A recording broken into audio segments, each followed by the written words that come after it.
Welcome to the Navik Gaming Podcast, where it is our mission to explore the business and future of video games. We bring together the industry's brightest builders, investors, and thinkers to keep a pulse on current events, dissect emerging trends in games, share lessons learned, and have a great time. This podcast is also part of Navik's growing ecosystem, which ranges from free and premium research to consulting and advisory services. For more information, visit www.navik.co. This episode is brought to you by Nefta. Nefta has created an advertising network that pays game publishers higher eCPMs on their iOS opt-out users and drives better results for advertisers. This works by delivering their campaigns to more receptive and relevant audiences using first-party data and behavioral analytics on an app-by-app basis. A simple two-step integration enables them to drive superior results for advertisers while increasing ARPDAU for publishers in a 100% privacy-compliant way.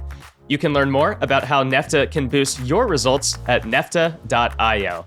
Now, let's jump into the episode. Hello, everyone. Welcome to another Navik Roundtable. I'm your host, Devin Becker, and with me, of course, two fantastic guests. We've got Dave and Tammy joining us for our, pre-GDC episode here. As I believe both of you will be there, and a lot of us, I think, will be in effect. Absolutely, looking forward to it.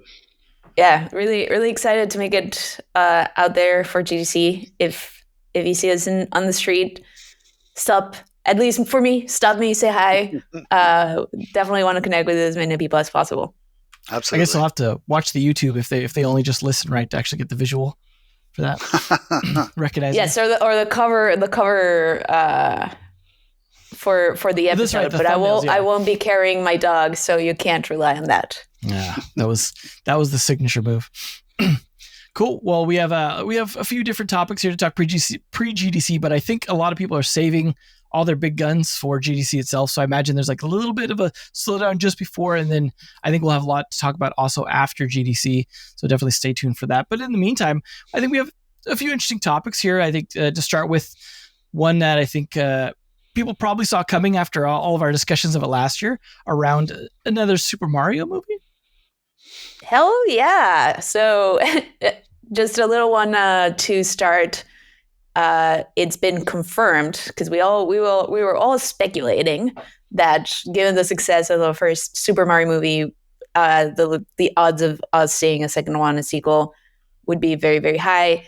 It's confirmed. And if you read a little bit about the press release, they're basically trying to keep kind of like the formula or the chemistry of the teams that made the first one to make sure that kind of it carries the same feel that really resonated with all of us. So excited to see that. I mean, it's going to be a few years before we get to enjoy it, but it's part of a topic that we've been covering quite a bit here, which is this push to leverage game IP more and more across movies, TV series, theme parks, and they even mentioned this in the press release, that the Super Mario World IP is just like it's expanding more and more and more. So I think beloved Super Mario is not going anywhere. It's just getting stronger, and we're gonna have another movie to enjoy.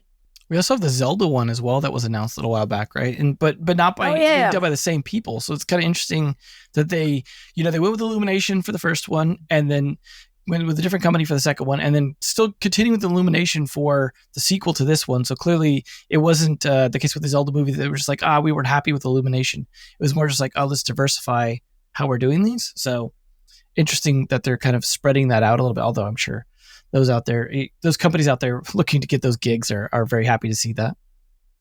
Yeah, absolutely. And, we'll see what other good IP and properties Nintendo starts kind of going after. I can also see a place where we start seeing kind of like these side stories for, the Super Mario universe has like so many side characters that, resonate with different audiences. So I can see that also, coming our way at some point. I'm really hoping for a Wario movie then. I think that would be the nice twist on things. I was going to say Luigi's Mansion. Get a little bit of cartoon. Yeah, Luigi's Mansion. Yeah, give it that Scooby-Doo vibe. I can definitely see that could also be something that ends up being like a smaller scale thing, the way like Netflix did a lot of those sort of almost direct-to-video kind of ones that were like continuations of popular like DreamWorks movies and things like that, like shorts or other things. If this stuff continues to be successful, I imagine we could see, like you're saying, spin-off stuff, but also even like that sort of smaller stuff just meant for kids to kind of watch in that sort of, it was direct-to-video, now it's just kind of direct-to-streaming, I guess, whatever you want to call it, sort of business model where, Netflix has a lot of transmedia stuff, so I could see them for sure being a candidate for something like that. But I'm sure as long as it's continued to do good, it's beneficial for all of us, because I think this has been a period where most of the transmedia has been pretty high quality. So it's nice to see that like it's not just churning stuff out. And as soon as people start slipping, right, we might start to see a little backpedaling. But until then, full speed ahead, I guess, to them. We replacing all the Marvel content as they scale back from too much superhero movies. Now we're going to get a whole bunch of video game movies. I mean, the superhero movies were transmedia as well, just from comics instead of games, although obviously there's games and all that. So it's definitely inspiration, right? Rather than coming up with these scripts themselves from scratch, might as well take advantage. Now, what I'm waiting to see is the Waluigi movie or side story, like little short. That would be fun. You could like they did it a bit with Bowser kind of being fun in the first one, so right. So might as well make some more ones where bad guys are kind of fun. It's been a bit of a trend I've noticed, especially from Disney, where they're really kind of leaning into the villains being their own interesting characters and having their origin movies, and even some of the games and stuff are starting to like incorporate them a bit more. So definitely plenty of opportunity for that. Or even if Bowser just had his own movie, I could see that like when he's a kid or something. They could go so many directions with that stuff. The media is just the story, as you said, is just rich at this point in terms of lore. So it's plenty of it, and there was so many Easter eggs and fan service in the first one. Imagine there'll be plenty more of that, so plenty to work off of. Now, will they do the same thing that Capcom did when they did Street Fighter the movie? Then they had Street Fighter the movie, the video game, where there'll be Super Mario the movie, the video game. There was Lego movie, games and stuff too that like felt like it was like based, because the movie itself almost looked like it was sometimes like the game, and it's just it feeds itself in a circle. I can imagine we could definitely see something like that for sure. Why not, right? If you could do a partnership with Nintendo one way, why not the other way as well? But the question is, who would make the game? Would it be Nintendo, or would that be a partnership deal? Because obviously Illumination doesn't make games. Yeah. There might be one or two companies that put their hand up and saying, "We'll do it." Yeah. Which feels very anti-Nintendo. So right. That I think like that would be a hard one to see materialize. I think the partnership with Ubisoft was probably like one of the few we've seen in a while where they really it was a big deal, and they did pretty well with it. So you never know. Well, there was the company in Vancouver that Nintendo ended up buying, but ended up doing a number of games for Nintendo, like Super Striker. They were like a pretty solid second party company for Nintendo. Who knows? Maybe it's an opportunity for another situation like that. Definitely. Well, everyone out there start making your spec games and pitches. Get ready for the onslaught of transmedia. Speaking of people getting organized, some fruit coming, I think, from some of this union attempts over the last couple of years that we've seen like a lot of.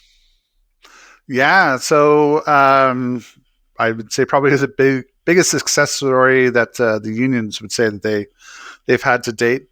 A group of around 600 quality assurance workers have unionized at Activision Blizzard, or the studios that were Activision Blizzard, now under the Microsoft umbrella. And interestingly, the union's already been recognized by Microsoft as part of an agreement that Microsoft signed with the Communications Worker Alliance back in 2022. So there's no challenges in terms of Microsoft recognizing the union. And it does seem to be that Microsoft's been fairly open in terms of, or at least let's say neutral, in terms of dealing with any unionization attempts inside their overall organization. So there's approximately now 1,000 employees that are represented by the unions inside Microsoft. And that's across like Raven, Blizzard, ZeniMax. And this new group of QA workers, they're across a number of different studios. So it affects studios in California, in Texas, and in Minnesota. So a fair number now covered under the union set inside Microsoft. For me, I'm wondering, are we, well, I guess I got a couple of questions. I think number one, I'm seeing a lot of the unionization happening inside some of the more areas where work is certainly more precarious. So quality assurance is certainly one of those. It tends to be a little bit more cyclical in terms of when people are brought on to projects and projects over or shipped, a number of them being let go. Will we see the union attempts kind of staying inside, the more the QA style positions, or will we see it more across the board where we see entire studios becoming unionized? And is this really, one of the key, or one of the real effects of having so many layoffs happen in the last little while, where people are looking for an ability to help at least negotiate a better severance, or help make it a little bit more challenging for people to be laid off in the current climate. Curious as to what your guys' thoughts are. I mean, I guess I have a couple questions before you get into it too much in terms of details. And in that, does this affect both outsourcing and contract workers? Because those are two alternatives. Like, let's say this becomes problematic for them in terms of the unions, costing them maybe a bit more, or they maybe scale down on full-time hires. Is that like the workaround that they start then maybe outsourcing more, or working with more contract temp worker style? I'm just curious. I don't understand the details of the union part. So I actually do recall there was a situation where an outside group, an outsourced group, did unionize, and then that group was actually let go. They were no longer being utilized as part of outsourcing QA group. I think with the recognition of the union, there's also the recognition of what are the requirements, or what are the terms in terms of that they'll be continuing work for Microsoft or whichever studio. I'm not someone who's really, really familiar with usual union terms. I've been in management for the last little while, so I'd be one of those people that would be excluded from any sort of union. But I think at this point, with Microsoft actually recognizing the union, I don't think that's a case where they'd say, "Hey, you guys have unionized. We're now going to just, release a lot of you." So I think there certainly are some aspects there that their positions are a lot more protected right now. That's good to hear. Thoughts, Tammy? Yeah. So I mean, I think there's a lot of thoughts for sure around the union piece. One of the questions that you had is, or kind of open questions was, how are we gonna, is this the effect of recent layoffs? I think that, it's probably just part of the momentum that the union efforts have been getting. There's been talks about unionizing efforts across the gaming industry for many, many, many years, if not decades, because the conditions have always been precarious, right? Like right now we're seeing these massive layoffs, but there's been all sorts of other quote unquote exploitative practices within the industry, where there's the big hire pushes and then the big layoffs and pushes and layoffs around box game releases. So I think that we are seeing a lot of that also gain momentum and come into fruition. I think that part of, it's definitely a tricky topic to talk about. First of all, I think that it's a fantastic win for unionizing efforts, especially in North America, because North America specifically just makes it that much harder for employee groups to unionize, because you have to, I'm not an expert either on unionizing or anything, but I know that there's like in certain European countries, you can just gain some critical mass and then, go to the employer and say like, hey, we're negotiating with you as a union, and basically like that's first you get the group and then you go and go to the employer. In the US, you have to file a petition with the Labor Relations Board, and do a vote as a whole unit. And all of this is happening while the employer knows. Like this gets like, as soon as you're like, open the door, the employer knows. And that incites, in a lot of union busting practices. So to what you were saying, Devin, of like, hey, can they,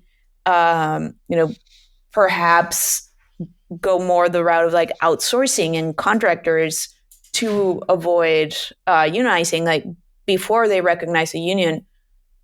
Yes, and that's part of like some of like the unionizing like busting practices that some big corporations take on, of like, hey, no, you know what?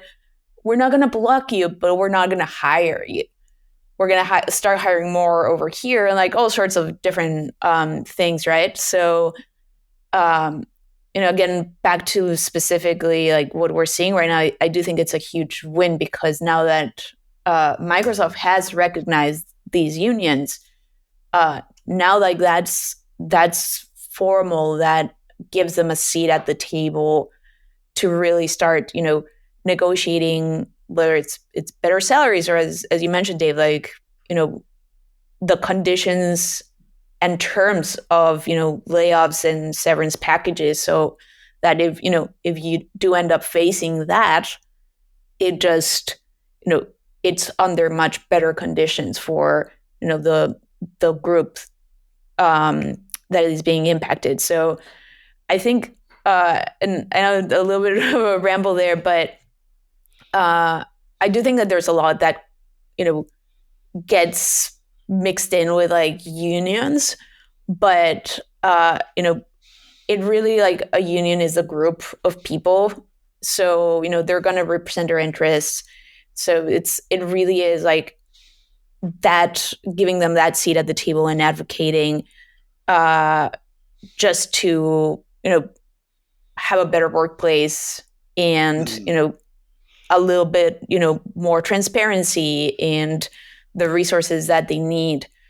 So overall, I think, it'll be good to see, how those efforts start coming to fruition with these recognized unions. And I think that depending on that is whether it gains more momentum. And I can see that, expanding to other teams that are usually, underpaid, like community management, for example, is the first one that comes to mind. It's like QA, community management, customer support. Like, there's a lot, I think, that those groups will probably be looking at from like these efforts and see if, they can follow suit.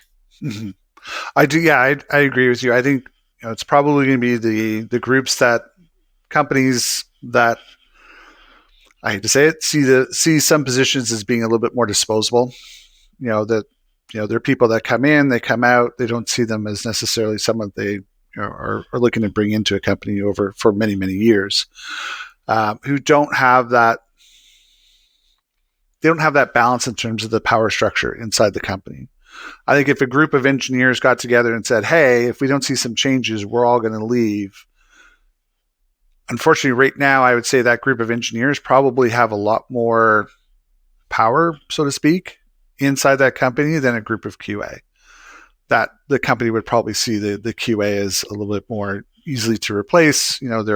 There are some groups that would probably see it as, well, I can just grab some QA off the street. To be fair, it is an entry-level position for a lot of people, and there was a lot of people back in the day that worked their way up the company from there. So it does make sense that it's considered a little more replaceable if it is that, the qualifications are lower. Yeah, but at the same time, I mean, they're people that have put, great effort towards the company and should be, treated as decent humans, which hopefully every company would treat all of their employees. So, but I do think Tammy, I agree with you that it's probably the areas of QA, of CS, community management that are probably going to be more likely to work towards forming the unions, the representation, than some of the other areas. Yeah, the other discipline and area that I think would follow suit as well potentially is the artist, because it's crazy to me too, like, since quote unquote art outsourcing is accessible, like, it also, it's very volatile for artists to be, working in the gaming industry. So I think that there's like a lot of different disciplines that would probably, like, if we see good progress made with these unions, that will hopefully, like, very quickly start organizing as well. Mm-hmm. Do you think that we'd end up going closer to more of the film model? So film, very much a union-driven industry where they have a production company, they have a small group of people that are the so to speak, top-line people, and then they contract out, everybody else. They contract out the actors, they contract out the all the various disciplines, from props people through to cameramen, through to all the various aspects. Do you see the potential for the games industry moving more towards that model if we sort of move away from this our current sort of collection of people inside of an individual studio? That's an interesting question. I hadn't thought about it in that way. I mean, it is an interesting question, because I think that it would take a really long time to get there. Just because it's kind of like a philosophy. I think of, like, if you ask a lot of people in the industry, like, what makes the best games, is like teams that have worked together, throughout, like, challenges and mini games, and and that's why you also see teams trying to get back together, even if they've parted ways at some point. So I think it's not only like a structural change that would need to happen, but it's very much like a ideological change that would need to happen. So I think, like, there's like some added tensions there. Well, I think the part of that to consider is exactly what you're talking about, which is the people that are familiar working together. And the main benefit for the film industry, part of the reason why it works and is adapted to it, is because all productions are generally temporary, right? The project comes and goes. There's not like ongoing DLC for it or live service.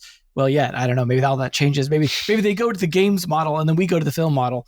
But the thing is, you sort of need some sort of assurances, right? The reason we don't do the studio model is there's not really a lot of assurances between the gigs in terms of, like, future work, getting hired, like, make sure you don't get just replaced, and sort of that ability to bring together people with a set of standards and a pool of people that have, I guess, a lot of different things built up around it.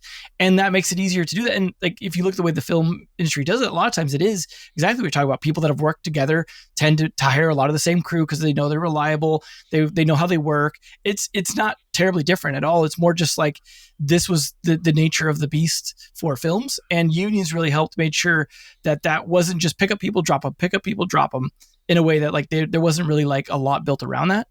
And I think in this case, that probably would be helpful in making it so that games don't have, because there is, like, this kind of weird sort of transition between games. When you make a game and then you either immediately start on the next one, or you're, like, spending a while going, what do we make next, guys? Like, films don't really have that. You don't just sit around kind of, what do we make next, guys?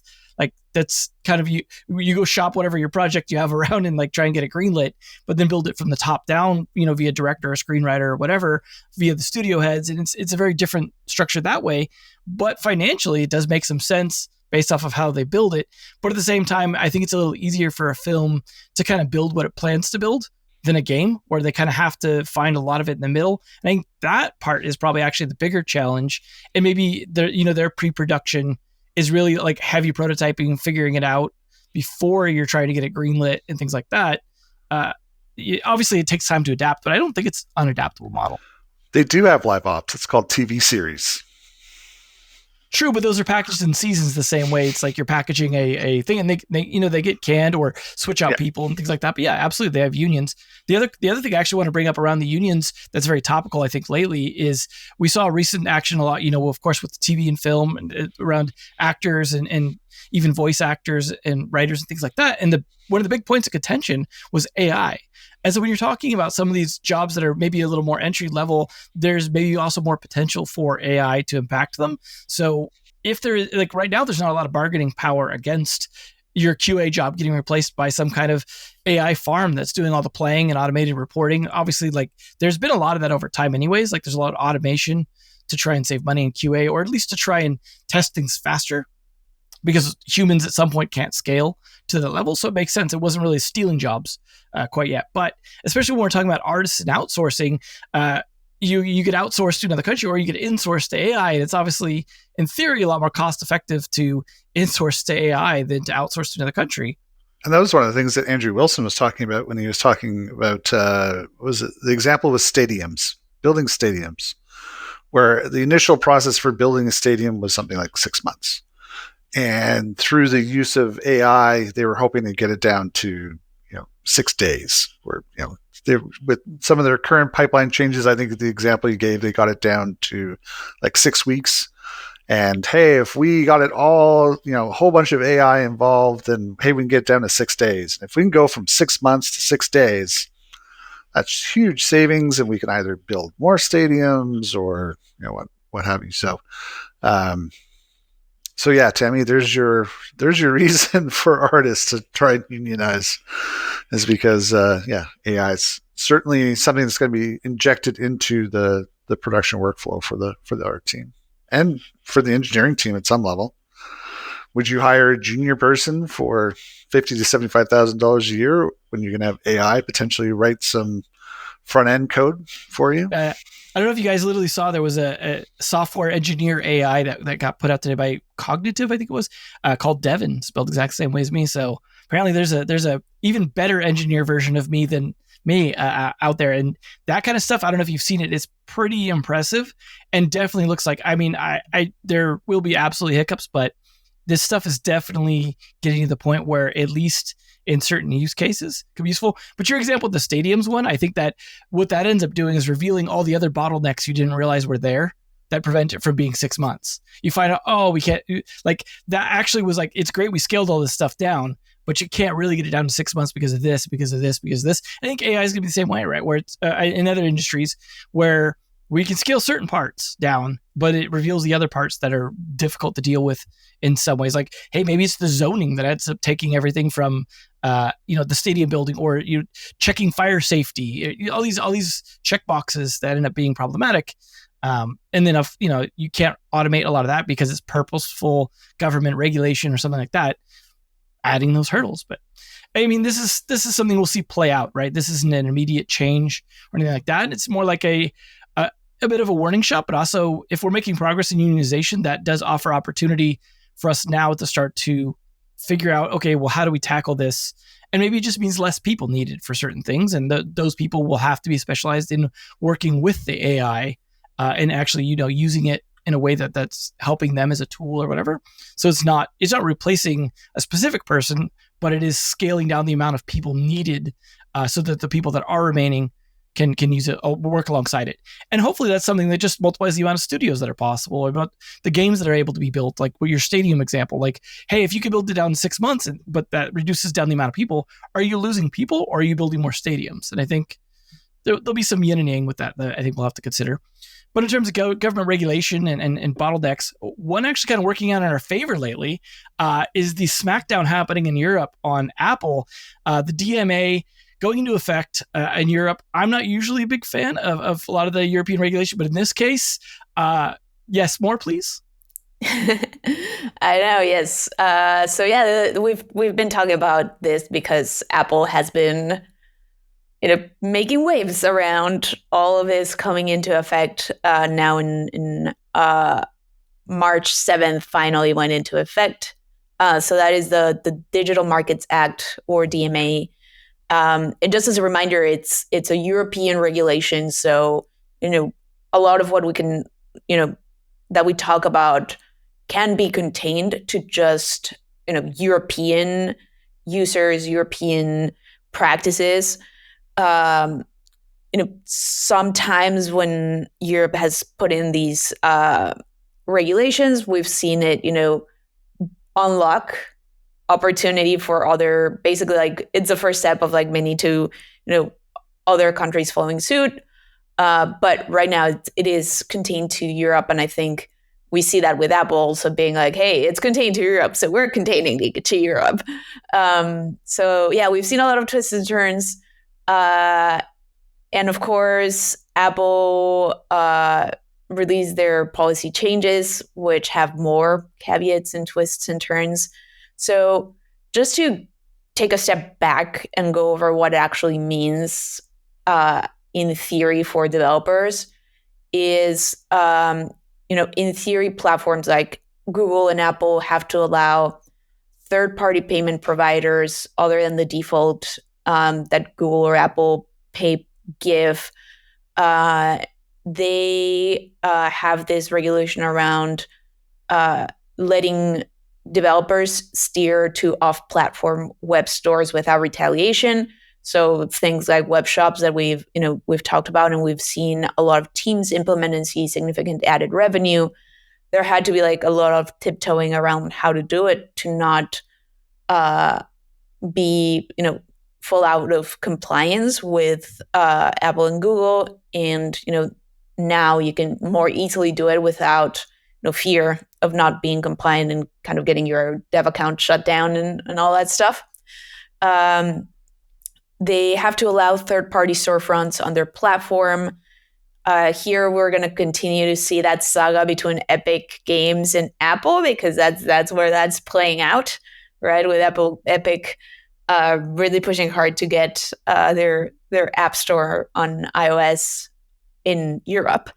And they have to allow direct side loading of apps. So what that means is, it should be able as a developer to have, go to my webpage.com and, download the game from there instead of having to, go to the App Store. But all of this, the way that Apple is implementing it comes with a bunch of caveats. So the guidelines that they put in is that, first of all, to be able to do the kind of direct side loading of apps and, be allowed to do this, you have to be in good standing for 2+ years with Apple. So that basically blocks Epic because they shut down their account, which means that they were not in good standing, right? So you already see that playing out. You have to have over 1 million downloads on iOS in Europe in the prior calendar year. So basically they're cutting off small teams from being able to unlock this. And you have to get over a scary looking bunch of warnings that players need to approve if they side load your app. The other piece is that the runtime fee that they announced earlier this year, I think in January, is still, mentioned, like they didn't backtrack from that. So question being is, will we actually see any changes? I think that we're at least seeing, the EU regulators come at Apple, not around games, but, with the whole like Spotify and like music competition, like a close to $2 billion or €2 billion fine. It's something, right? But my first question, to hear your guys' thoughts is, will that be enough to really get them to like eventually loosen their grip?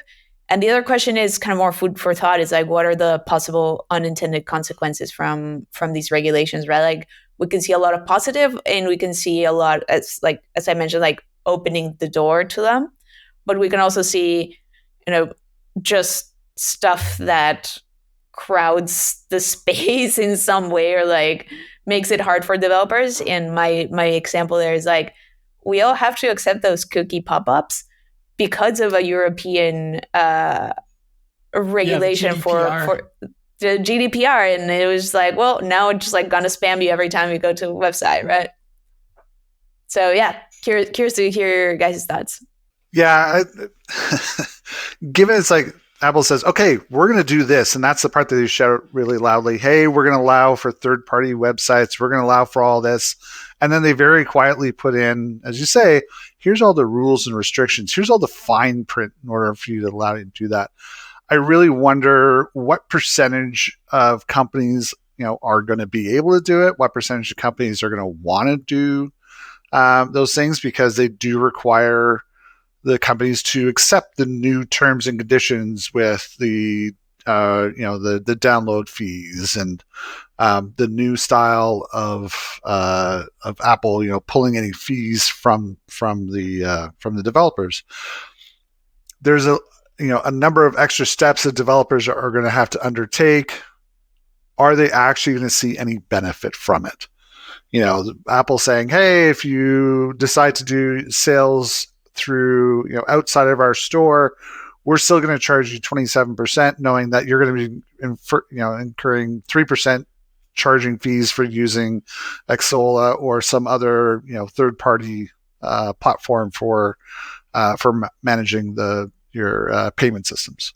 So in the end, does Apple win only just because they're still going to get the money that they would have gotten if they'd gone through the store, and they've put in so many barriers or unfavorable conditions that most developers would just say, you know what, it's just not worth it. Let's just keep on doing what we're doing right now. Well, as you said, Tammy, like it's definitely going to lead to probably worse user experiences, at least with the scare screens and stuff like that. Just like the GDPR, like the cookies pop up on every single website. That's extremely annoying. Although at this point, I actually have kind of stopped really paying attention to it or noticing it. I'm just clicking the I accept. And that's probably actually worse for security at the end, unfortunately, because now I'm clicking I accept and it's who knows what I'm even accepting at this point, because you just get so used to it.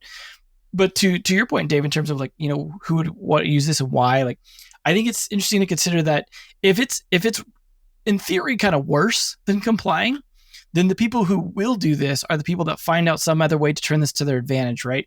If you're like then suddenly getting people onto your website buying stuff, and obviously you kind of have to report all of that to Apple. Is there some other unlock by getting people onto your website buying stuff in terms of customer relationship, in terms of cross promotion, in terms of, hey, ad revenue from the website? Like if someone figures out a really solid unlock for that, those people are going to be the ones that are willing to do it. Yeah, there certainly is. And I think the larger companies will certainly see the benefit of owning the relationship, being able to have that direct communication with the consumer rather than having to go through Apple as the intermediary for that.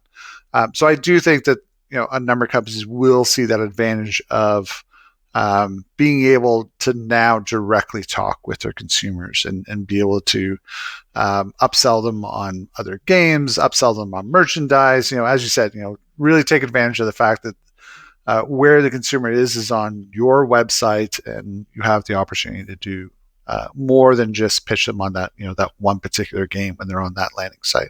Yeah, it definitely seems like it's an opportunity for someone to get creative, right, and really figure this out. And who knows, maybe that'll actually be a really important thing for the next stage, because free to play is in kind of a tough spot right now in a lot of ways, and maybe this pushes people to come up with a new solution, even if it's not really directly about Apple, but it still kind of forces thinking out of the box when it comes to dealing with the current user acquisition problems and things like that, where this ends up unlocking that. Could be net benefit. Obviously, in the meantime, though, it sounds like in general, they're just trying to make it, really not something you want to use. And in Google, it sounds like is doing some similar things. So it's like right now we still have that duopoly for the most part. I mean, obviously there is alternatives in some other countries, but as far as like the sort of global landscape, it's primarily that duopoly that we're having to deal with. And if they're both in lockstep, it becomes kind of problematic to do something else, which is where a lot of the problem lies. We don't really have a new platform to really move to the way we did from Facebook Canvas, over to mobile. And so maybe we do at some point in the near future. And I think, Google does definitely provide an example of what it probably will look like with Apple, in that Google allows for sideloading. You can go download games from other stores as it is right now with Google. but the Play Store is where the vast majority of people go to download. They're not going to the Samsung store. They're not going to other storefronts that do offer Android games. The vast majority of them are still just downloading through Google Play. Yeah, and I think the big advantage of that sideloading stuff isn't necessarily for running it as a business kind of thing. It's more opportunities where, let's say you want to do some sort of testing and you're not going to be in compliance with Apple, or you don't want to go through that whole headache or the dealing with test flight and all those other things. There's a lot of use cases for sideloading APKs outside of malicious uses, especially in Web3. That was a big thing early on when you wanted to start doing mobile stuff and everyone was unsure of the policies.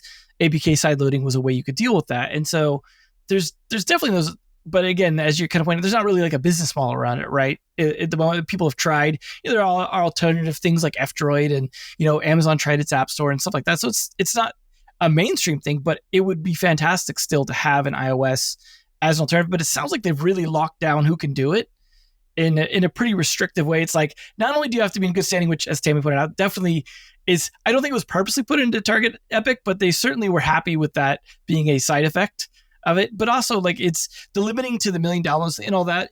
It also sounds like they're limiting the particular type of customer. And since the good standing thing, it can't be a new customer, right? They have to have that 2 years backlog. So they're actually kind of setting new opportunists back 2 years by having to wait to be able to do anything unless they say partner up with a developer that's already in good standing. Yeah, when you were talking about the benefits of sideloading, I was like, for the game dev side of my brain was like, yes, please. That just makes it so much easier. Yeah, it seemed like they were trying to create a loophole with the enterprise stuff that they did, but it was so severely limited and not like a great system, and it just reiterated the kind of need for that. And there's so many times, as you said, with game development, testing out new builds and things like that, and I'm always glad I'm on Android for those because it's just so much easier. But it is a security thing, and I understand where Apple comes from in the sense of that. But clearly, there's probably a middle ground, and maybe this regulation is pushing them towards that, which it sounds like, they're at least vetting the developer, right, to some extent, which helps with some of the security concerns. And I'm sure is the justification behind why they do it. But we'll see how it goes, right? This is first steps. This is hopefully at the very least progress towards something. If not, then it will be fun to watch, I guess, from afar here in the US to see if it has any impact. But if it becomes enough of a thorn in Apple's side to have sort of two different big country policies, that can be progress where it becomes, a global thing where it's just easier for them to just be, all right, fine, this is the policy for everywhere. We don't want to deal with the headache of having two separate things we have to do. And that's sometimes the benefit of doing these, is making it so hard for them to have two separate SKUs or two separate versions of the OS, for example, or different weird restrictions they have to code around and bugs that come from that, to just be like, all right, forget it. It's not even worth the headache, the headache for themselves at that point. So hopefully that's the case, but I think it'll be a while before we find out if that ends up being it. But in the meantime, I'm sure they'll just be pushing people over to Vision Pro and hoping they can get people on that for the moment as their new green pasture. But I think it's a little bit of a high bar when it comes to retail price for consumers. So we'll see. But speaking of retail consumers, and in this case, toys, a lot of interesting stuff still happening in that space. Yeah, definitely. So there's been, I think, some little bits and pieces of good news that are starting to happen around the industry amongst all of the layoff talks, seeing a number of new game studios starting up, but we're also starting to see some new publishing efforts. So Mattel has announced that they are going to go forward and start doing self-publishing. Up to this point, they've mostly been working with the licensing model. Ubisoft and Gameloft licensing Uno. Hot Wheels games certainly been out there before. A number of Barbie games have been out there in the past. But Mattel is going to start now not just licensing out, but we'll actually start doing some development. So they're going to start off doing some co-dev where they actually fund the development. They'll fund the marketing and they'll do the publishing. But they're going to start small, maybe, a game in the first year, maybe start adding a game or two after that. And for now, continue to do the vast majority through their licensing. They've got a number of partners in terms of who they work with, including NetEase. And then there's a new Barbie game that was just announced in partnership with Zynga's Rollic Group that we're supposed to see later this year. But they do have some interesting brands that certainly appeals to probably the younger side of things in terms of the demographic. In addition to Barbie and Hot Wheels, and they have Uno, they have Bob the Builder, and there's always the potential for them to also start to expand into Roblox and into Fortnite as well. So it'll be interesting to see how Mattel, slowly but surely, by the sounds of it, works into becoming a true transmedia company, not just doing toys, but they've got the success of movies with the Barbie movie and now moving more directly into games. For me, one of the interesting things I think will be the question of, will they end up doing a Disney where they end up going into games and then we're out of games, then we're in the games, now we're out of games, or will they stick with it and be in there for a while, similar to probably their most direct competitor, Hasbro, who has certainly been in games for a while now, and sounds like they probably will stay there for a while, especially with the ownership of some of their brands and companies such as Wizards of the Coast and some of the efforts that they've got there. Any thoughts in terms of Mattel? Are they going to stick around? Are they going to be Hasbro? Or are they going to be Disney? Yeah, I will say that I haven't had a chance to dig deeper into their specific strategy on how they're going to approach this. So I would say like my only take here is like it really depends on what their strategy is, because making games is, it's we say it a lot. Like, making games is hard. It's not rocket science, but it is hard to make fun games, right? And there has to be, they have to set up the organizations internally to be able to move at the speed that you need to move, to have the flexibility that you need, and just kind of have that structure enable game making and not hinder it. And I think that that's where a lot of IP holders do that step in, step out, because they're, the way that they control the creative control of the properties also has a lot of impact on how well that kind of all gains momentum. So I think it, without me digging deeper into it, I think it's like, it depends on like how much creative control they want to maintain and how does that look like. And, what are the structures in like actual like strategy on how they're tackling this. I think that they have a lot of properties where they could, this could become a huge, other arm of their business. So it has the potential, but it really comes down to, as with most things, strategy and execution. Yeah, I think, and it may even depend on just, do they have people internally already that maybe have the right experience or skills to be able to do this quickly, as opposed to having to hire all the people for that or to build like an internal studio. But if you think about it, this move does make sense when you just kind of look at toys in general. One of their biggest competitors is a kid with an iPad right now, right? Like it's not toys the same way it used to be with kids. I mean, obviously there's an element to that, but with kids just glued to their digital devices now, toys kind of have to be in that space. And also thinking about the history of like Saturday morning cartoons and that sort of ability to sort of sell toys that way, that doesn't really exist as much anymore, right? And so what is the relevance now?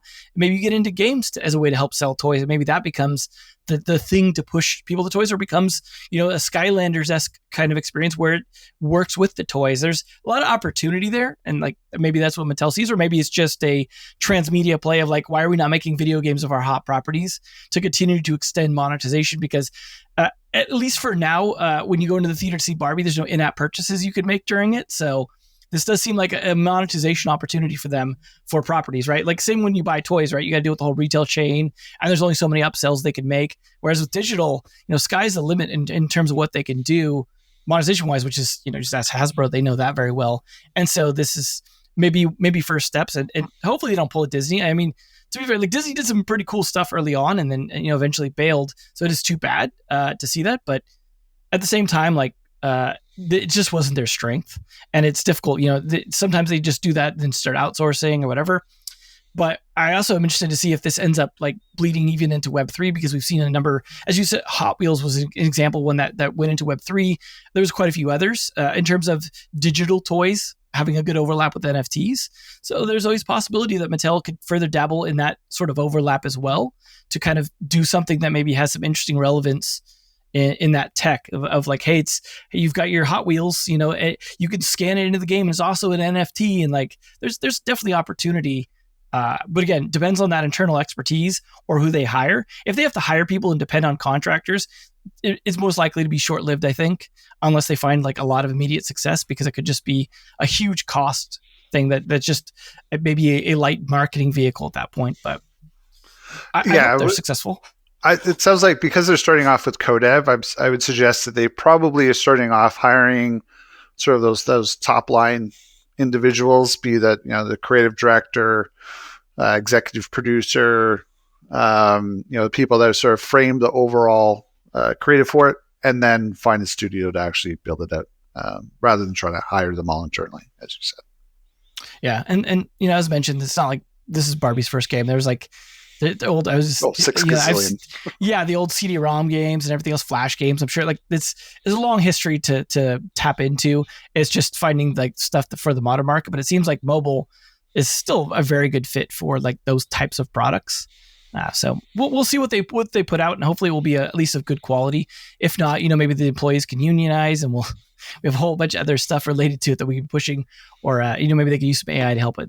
Lots of different stuff going on in the games industry that could work out or against Mattel. So definitely good luck to them though, because I think I'd love to see toys maintain some sort of relevance that makes sense in this sort of digital culture, and not just fade out in favor of just screens in front of your face all day, as much as that is my life. But yeah, lots of interesting opportunity, and we'll keep an eye on it. But in the meantime, I just want to thank you guys for joining us. And of course, we're all scrambling to prep for GDC. And so definitely make sure to reach out to us if you want to talk with anyone at Novik at GDC. We had the link in the last show notes. I'll try to make sure that gets in this show notes as well, in terms of the formed sort of meetup, although it might be very well booked up at this point. But you can always email podcast@novik.co, as well as use, I think, a contact form on the website. But it's definitely getting close to the date, so make sure to hit us up beforehand, because it will be a very busy GDC from the vibe I've gotten. It's going to be a lot going on, despite the fact that the bad news sort of time. It's definitely not slowing down. So make sure to check that out. And if you're going to GDC, of course, have a safe trip there, and enjoy the show and all the stuff going on with it. But in the meantime, get some rest this weekend, and we'll catch you guys the week after GDC, as we will all be there. And of course, hopefully we'll have some great stuff to talk about post GDC. If you enjoyed today's episode, whether on YouTube or your favorite podcast app, make sure to like, subscribe, comment, or give a 5-star review. And if you want to reach out or provide feedback, shoot us a note at podcast@novik.co, or find us on Twitter and LinkedIn.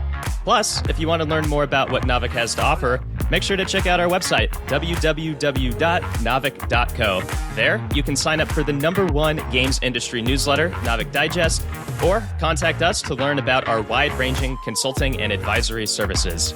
Again, that is www.novik.co. Thanks for listening, and we'll catch you in the next episode.